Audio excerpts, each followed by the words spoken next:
Inilah kerinduan hati kami, menyenangkan-Mu seumur hidup kami, taat setia kepadamu sampai akhir hidup kami.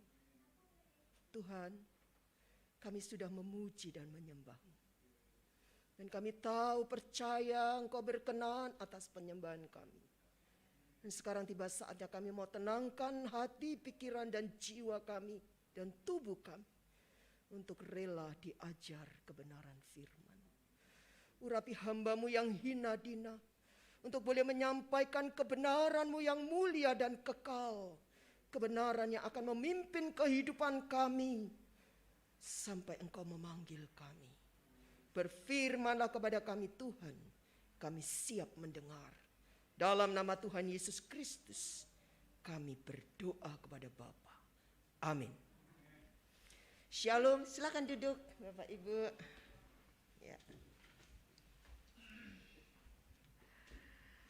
Senang sekali pagi ini boleh kembali berjumpa Bapak Ibu yang ada di gereja maupun ada yang ada di rumah. Saya mungkin mohon izin buka masker, boleh ya? Supaya saya lebih kelihatan enggak cantik. Biasa saja, tapi membuat saya lebih mudah karena kacamata berembun kalau pakai masker. Ya, puji Tuhan kita boleh berjumpa dalam anugerah Tuhan. Senang sekali setelah pandemi berlalu kita bisa onsite. Walaupun ada saudara-saudara kita yang di rumah, Tuhan juga memberkati saudara. Pagi ini terima kasih untuk Pak Pendeta Yopi, majelis yang mempercayakan saya boleh melayani. Tema yang diberikan kepada saya, tema yang sangat menarik. Dan ini yang sepertinya terjadi banyak di dalam kehidupan orang percaya. Kecewa karena doa tidak terkabulkan. Saya bersyukur karena bukan tidak terjawab ya. Kalau ini dijawab sama Tuhan, tapi tak terkabulkan itu yang biasanya banyak menjadi kecewa gitu ya. Nah, dasar yang diberikan kepada saya adalah dari Lukas pasal yang ke-18. Kita akan melihat dari Lukas pasal yang ke-18 ayat 1 sampai ayat yang ke-8. Saya akan membacakan firman Tuhan ini untuk kita semua. Yesus mengatakan suatu perumpamaan kepada mereka untuk menegaskan bahwa mereka harus selalu berdoa dengan tidak jemu-jemu. Katanya, dalam sebuah kota ada seorang hakim yang tidak takut akan Allah dan tidak menghormati seorang pun. Dan di kota itu ada seorang janda yang selalu datang kepada hakim itu dan berkata, "Belalah aku, hakku terhadap lawanku." Beberapa waktu lamanya hakim itu menolak. Tetapi kemudian ia berkata dalam hatinya, "Walaupun aku tidak takut akan Allah dan tidak menghormati seorang pun, namun karena janda ini menyusahkan aku, baiklah aku membenarkan dia, supaya jangan terus saja ia datang dan akhirnya menyerang aku." Kata Tuhan, "Camkanlah apa yang dikatakan hakim yang lalim itu. Tidakkah Allah akan membenarkan orang-orang pilihannya yang siang malam berseru kepadanya? Dan apakah ia mengulur-ulur waktu sebelum menolong mereka?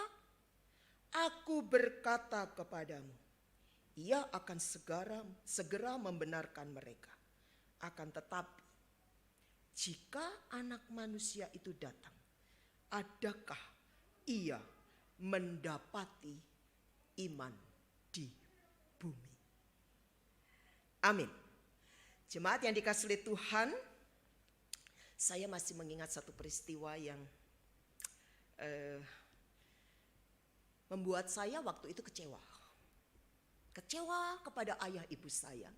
Karena kelas 6 itu ada camping yang diadakan oleh desa kami gitu ya. Nah, kakak saya laki. Dan ada beberapa teman perempuan juga yang ikut. Nah, saya minta gitu ya. Saya minta kepada ayah saya mau ikut camping. Ayah saya bilang, tidak. Saya kan Mas ikut, biasalah merengek gitu. Wah, saya selalu terus mendapatkan, tidak. Saya lewat ibu saya, ya biasa. Ayo dong Bu, bilang ini. Ibu saya bilang, enggak. Lah enggak sama tidak sama aja tuh. Ya. Akhirnya saya nangis. Saya marah. Saya enggak makan. Saya tidur, enggak mau tidur sama-sama bapak ibu saya. Kan biasanya ada satu kamar gede gitu saya tidur. Saya tidur ngungsi ke nenek saya. Saya marah. Kenapa saya enggak boleh? Oke. Saya nangis, saya enggak makan. Sampai pagi saya tetap ngomong, enggak. Saya tidak terima. Kenapa saya enggak boleh? Baru setelah saya menginjak dewasa, saya bisa berpikir. Ternyata kata tidak itu ada maksud. Ayah saya sedang menjaga anak perempuannya. Setelah sekian lama, saya bisa berpikir. Melihat ada kebaikan ketika saya ditolak permintaan saya. Bapak Ibu yang dikasihi oleh Tuhan, perumpamaan yang kita baca memang diberikan hakim dan orang janda ya. Tapi sebenarnya ini tidak menggambarkan Allah kita itu seperti hakim. Karena Tuhan Yesus akhirnya menjelaskan bahwa Allah yang kamu percaya itu enggak seperti itu. Hakim itu lalim, hakim itu kejam, hakim itu tidak baik, tidak menghormati Allah, tidak menghormati siapapun. Tetapi dia memiliki hati untuk memberikan hak kepada janda yang minta ini. Allah kita bukan hakim yang kejam. Dia Allah yang baik. Dan Allah telah membenarkan kita. Tetapi urusan berdoa itu bukan masalah dibenarkan atau tidak. Tetapi urusan hubungan kita dengan Tuhan, bagaimana kita bisa menyikapi dengan benar untuk setiap doa yang kita naikkan kepada Dia. Bapak Ibu yang jemaat yang saya kasih di dalam Tuhan. Janda sebagai orang yang lemah meminta merengek-rengek kepada hakim. Tetapi kita adalah anak-anak Allah yang diberikan hak untuk meminta kepada Bapa kita. Tapi sekali lagi kita sudah berkali-kali mendengar Tuhan pasti menjawab seperti ayah saya. Ada jawaban tidak, ada jawaban iya, ada jawaban nanti dulu. Tetapi kita selalu menaruh harapan dan itu tidak salah. Setiap doa kita mau dikabulkan. Sehingga ketika doa tidak dikabulkan, kita berpikir Allah tidak mendengar kita dan Allah gak mau jawab. Dan kalau ataupun jawab tidak, itu pun juga pengabulan sebenarnya. Hanya kitanya yang tidak memahami. Puji Tuhan, di dalam ayat-ayat yang kita sudah baca, ada dua hal yang sangat penting yang Tuhan ajarkan kepada kita. Bagaimana kita harus berdoa dan akhirnya kita memiliki sikap yang benar ketika doa kita itu dijawab oleh Tuhan. Yang pertama, dia katakan kita harus tekun. Tekun. Jadi doa itu tidak sama dengan kita minum Paramed ketika kita pusing, gitu ya. Kalau Ayu Ting Ting apa? Oskadon ya.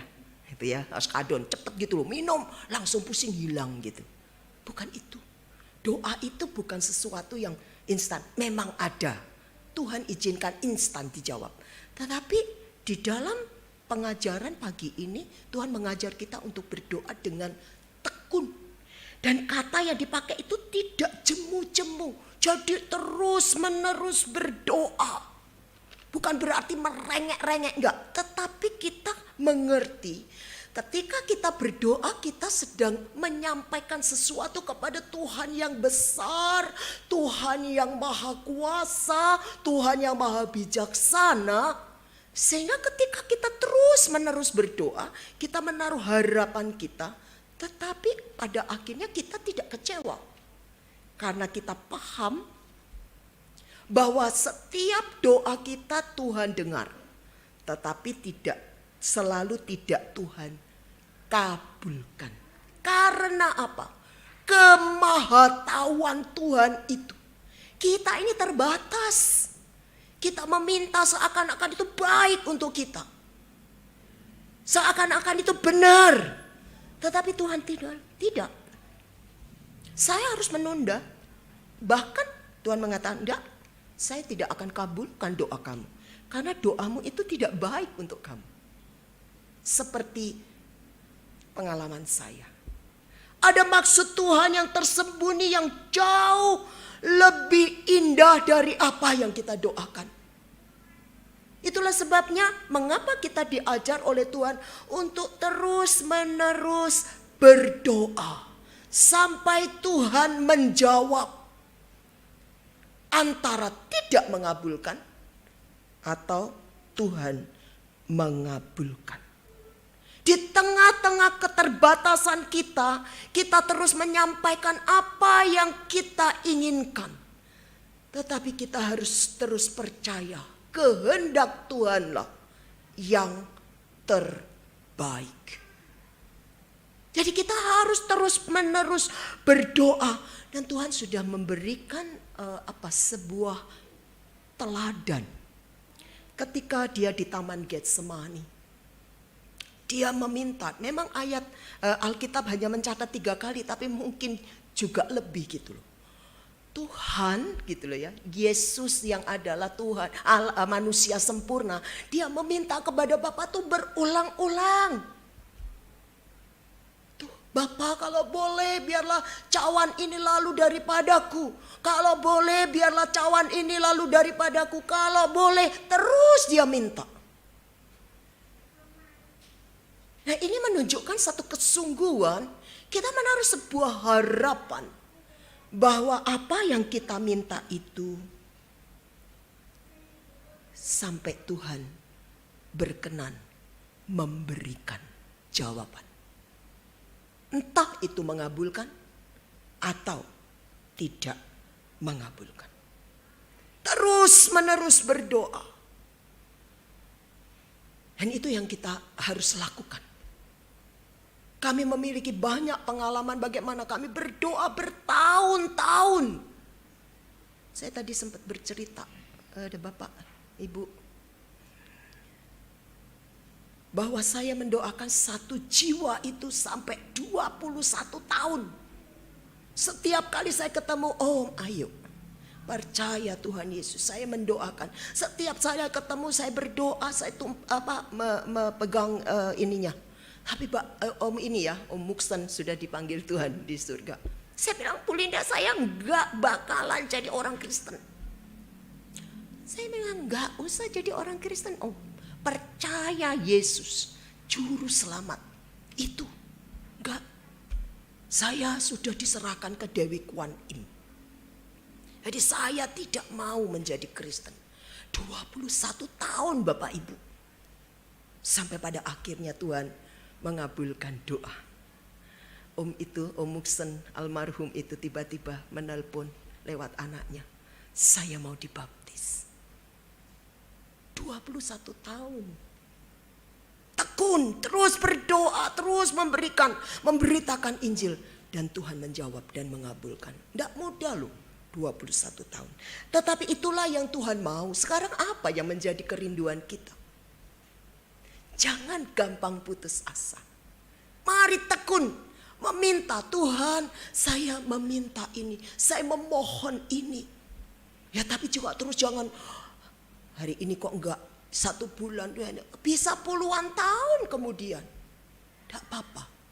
Tekun, tidak jemu-jemu berdoa. Dan ini yang diajarkan oleh Tuhan. Yang kedua, Tuhan mengajarkan untuk kita berdoa dengan iman. Yang dicari oleh Tuhan bukan orang yang hebat. Tetapi di ayat yang terakhir, ayat ke-8, apakah dia akan mendapati iman di bumi? Apakah doa kita dasarkan pada iman yang benar? Tentu kita menyampaikan doa kepada Tuhan dan kita percaya. Nah, kalau kita melihat definisi iman itu di dalam Ibrani, coba kita melihat Ibrani pasal yang ke-11. Ayat yang pertama, coba apa yang dikatakan di situ? Ibrani pasal yang ke-11 ayat yang pertama dikatakan di situ begini. Iman adalah dasar dari segala sesuatu yang kita harapkan dan bukti dari segala sesuatu yang tidak kita lihat. Ini definisi iman. Tetapi arti iman sesungguhnya adalah Tuhan, kita percaya kepada Tuhan, Dia adalah Tuhan yang kita bisa percaya dan Dia akan mengabulkan doa kita kalau Dia setuju dengan kita. Jadi iman itu adalah persetujuan Allah atas kita. Kalau Tuhan tidak berkenan, Tuhan tidak berkenan mengabulkan, ya kita berdoa sampai kita menutup mata, Tuhan bilang tidak. Bapak Ibu yang dikasih oleh Tuhan, ada seorang mengatakan gini, kalau memang Tuhan Maha Kuasa, mengapa Dia tidak mengabulkan semua permintaan kita? Waduh, kita bisa bayangkan kalau Tuhan mengabulkan semua permintaan kita, hancur dunia ini. Kita bisa mengatakan gini, Tuhan, saya benci sama musuh saya itu. Biar nanti kalau naik motor ketabrak mati. Terus dia dengar, oke. Yang doa banyak gitu. Banyak orang ketabrak mobil karena itu gitu ya. Tuhan itu berdaulat, jadi Dia tidak bingung. Kita yang sebenarnya bingung, minta. Hari ini minta ini, hari minta itu. Terus Tuhan jawab semua. Hancur, hancur. Di dalam kemahatauan, kedaulatannya Dia tahu apa yang Dia akan lakukan. Kalau kita meminta, Tuhan pasti menjawab dan tidak mengabulkan. Itu pun baik untuk kita. Saya tidak tahu dan tidak dijelaskan. Tetapi mungkin saja waktu Sadrah, Mesakh, Abednego mau dimasukkan ke perapian, dapur perapian. Mungkin saja dia bilang, ya Allahku, lepaskanlah, mungkin. Tetapi yang dicatat oleh Alkitab itu hal yang luar biasa. Ini adalah iman. Ya Sang Raja, kalau seandainya Tuhan tidak mau, Allah yang aku sembah tidak mau membebaskan kami dari perapian yang menyala ini, kami tetap tidak mau menyembah Sang Raja. Kalau Allah kami sanggup tidak sanggup. Tetapi Tuhan tidak mematikan itu api itu. Tuhan mengabulkan kehendaknya supaya dimuliakan melalui hamba-hambanya yang taat dan setia. Dapur api itu tetap harus dimasuki oleh Sadrah, Mesakh, Abednego. Tetapi di sana kemuliaan Allah dinyatakan. Kehadiran Allah. Dan di sana akhirnya hasilnya nama Allah dimuliakan. Daniel harus masuk ke gua singa. Tetapi di sana kemuliaan Allah dinyatakan. Tuhan mengatupkan mulut singa. Jadi artinya Tuhan mengizinkan mungkin sesuatu yang tidak enak kita alami. Berbanding terbalik dengan doa kita. Tetapi di sana Tuhan bekerja dan Tuhan dimuliakan. Artinya apa? Iman itu adalah kita menaruh kehendak kita di dalam persetujuan Tuhan, di dalam perkenanan Tuhan. Ketika Tuhan izinkan saya mengidap kanker dan saya harus dioperasi, saya mengatakan, Tuhan, saya minta sembuh. Tetapi kalau Tuhan tidak kehendaki saya sembuh, puji Tuhan, saya bisa bertemu dengan Yesus yang saya layani. Tetapi kalau Tuhan memberikan hidup, puji Tuhan, saya masih bisa melayani Engkau di dalam dunia. Dan Tuhan berkenan, saya sembuh sampai saat ini, bisa berdiri di depan saudara dengan sehat. Ya. Puji Tuhan. Jadi, tetapi ada jemaat kami yang tidak dikabulkan. Dan Tuhan panggil.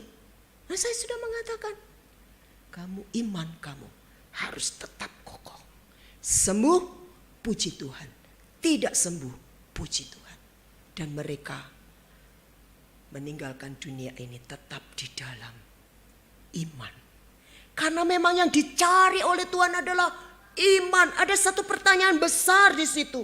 Adakah ia mendapatkan iman di bumi ketika dia datang? Dan ini yang dicari. Bapak Ibu yang dikasihi oleh Tuhan. Di dalam doa memang selalu ada harapan. Dan harapan itu kita ingin dikabulkan. Tetapi percayalah, Tuhan yang kita sembah, Tuhan yang mengasihi kita adalah Tuhan yang maha tahu. Dia akan memberikan yang terbaik untuk kita. Itulah sebabnya mari kita terus tekun berdoa, tidak jemu-jemu. Dan akhirnya kita akan mengakhiri setiap doa kita dengan doa yang diajarkan oleh Tuhan sendiri, dialami oleh Tuhan Yesus sendiri sebagai manusia yang sempurna. Doa Taman Getsemani. Kalau boleh Bapa, biarlah cawan ini lalu daripadaku, tetapi jangan kehendakku, tetapi kehendakmu yang jadi. Inilah doa yang benar. Dikabulkan atau tidak dikabulkan, itu adalah hak Tuhan. Dan kita sebagai orang yang percaya, kita harus tetap mempercayai Dia. Karena Dia tahu yang terbaik. Dan Tuhan itu juga bukan kayak manusia bingung jawab yang mana ya, enggak. Dia maha bijaksana, Dia maha kuasa. Kalau kita yang jadi Tuhan, kita mungkin bingung. Ada ibu punya 2 anak, satunya jualan es, satunya jualan payung. Begitu hujan, Tuhan tolong, kok hujan? Anak saya yang jualan es gak laku. Panas, Tuhan tolong, ini anak saya yang jualan payung gak laku. Atau kalau Tuhan bingung, repot ini. Tapi Tuhan gak bingung. Karena Dia maha kuasa, Dia maha tahu. Di sini ada beberapa orang berdoa yang berbeda. Tuhan tahu yang terbaik mana. Tuhan tahu yang terbaik untuk kita. Amin. Dan pasti Tuhan mengabulkan ketika Dia berkenan. Garis bawahi, doa kita harus kita naikkan terus menerus dengan tekun, tidak jemu-jemu, tetapi kita harus menaruh iman yang benar. Dikabulkan, puji Tuhan. Tidak dikabulkan, puji Tuhan. Tuhan memberkati kita. Amin. Mohon Bapak Pendeta Yopi bersyukur untuk firman Tuhan.